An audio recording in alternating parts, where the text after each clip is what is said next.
Hi, I'm recording this for I don't know what time, but I really don't know how to do it. It's my first story time video. Help me.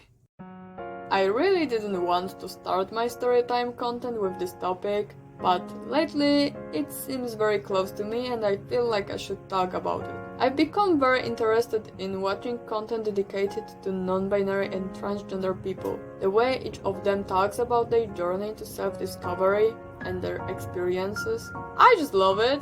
It's interesting to listen to, and that's why I wanted to address this topic from my perspective. Especially since many people around me still don't know what my gender identity is and how it works. So hi, I'm Vik and I'm a non-binary person. According to Wikipedia, non-binary is a collective term for a spectrum of gender identities that are not exclusively male or female, and thus go beyond this polarization and binary. Non-binary people may identify as having two or more gender identities, for example, BB gender, no gender identity at all, agender, a variable gender identity, gender fluid. Others may identify as a third gender. Non-binary is a category that includes people who do not assign a name to their gender identity, and these are categories outside the Western cultural circle. I am an agender person, which means that I do not feel like a woman, a man, or both. I'm simply myself. I am Vik, but I definitely prefer to describe myself as simply a non-binary person because the general statement is enough for me. To understand how it is possible that people like me exist, I will explain what gender identity is. In short, it is a term for how we actually feel we are gendered. If you are cisgender, it means you were born a man and you feel like a man, or you were born a woman and you feel like a woman.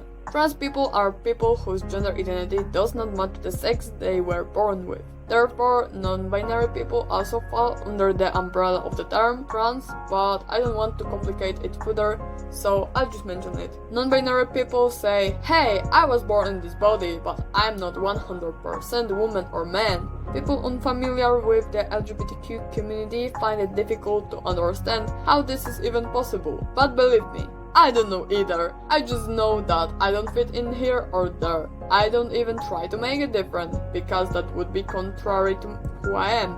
Nature hides many secrets and unexplored corners, which is why people like me have always existed and always will. People are so different from each other that it would be practically impossible for them to have only two gender identities. Many factors influence our identity, and that does not mean that we are freaks of nature, but an integral part of it. We have the same right to live as cisgender and transgender people. In reality, we are no different, and when talking to us, you may not even know that we have a different gender identity. I don't understand why so many people make such a big fuss about it. I understand why this misunderstanding may come from older generations, but I still encounter a lot of misunderstanding among my peers. It's quite strange to me because they can talk to me normally and we spend a lot of time together, but they still see me as someone I'm not, even though I'm open about my non-binary identity. I don't know why it's so difficult to open your mind to the possibility of a third option other than a boy or a girl. I think these people often have their minds warped with stereotypical funny images of non-binary people, but look at me and tell me if I look like any of them. When I look in the mirror, I just see a person who looks neither like a man nor a woman, only my boobs and hips give me away. I also want to say that people are more than just physical things. Philosophers have been focusing on studying human nature and the connection between people and the world for years. For example, I feel very much like a spiritual being, even more so than a physical one. That's why, in my opinion, focusing only on the physical aspects of our bodies is quite stupid. I know, it's confusing when a person with boobs and hips suddenly tells you that they are not a woman. But think about it, did this person choose their body? Do you think that if they could, they wouldn't want to change it? I really regret my hips and my voice, but I've come to terms with them. Which doesn't change the fact that every time I look in the mirror, I think, oh crap, I actually have a female body. Or every time I have my period, I think, oh, because I have a female body. It's funny and may seem incomprehensible to an outsider, but I really live with the thought that my body is not so feminine. The same goes for my voice. It annoys me when I get excited and my eyes get really high, or when I sing. Hell nah. But the only thing I can do is accept myself and perhaps change that in the future with the help of transitioning. But I still don't know if I want to transition or not.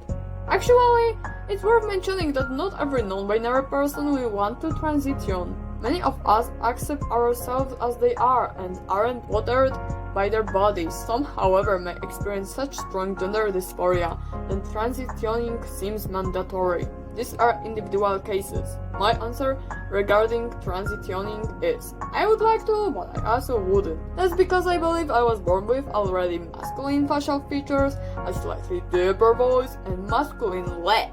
And I think I would be able to live my life looking the way I do without any problems. However, though of any even deeper voice, a more masculine build, and mustache, always makes me think, what if I do it?